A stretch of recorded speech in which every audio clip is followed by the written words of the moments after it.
ఎవరికి భయపడేది కాదు ఉడత. కానీ నక్కపిల్ల ఉడతకు పూర్తి భిన్నంగా ఉండేది.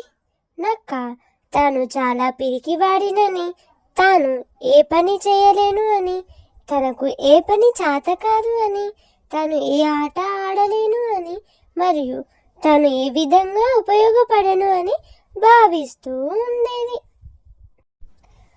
అలా అనుకుంటూ నక్క ఏ పనిలోనూ తాను ఎలాంటి సహాయం చేయలేను అని చాలా దిగులు పడేది. అలా ఒకరోజు జంతువులన్నీ కలిసి ఒక ఆట ఆడుదామని అనుకుంటూ ఉంటాయి.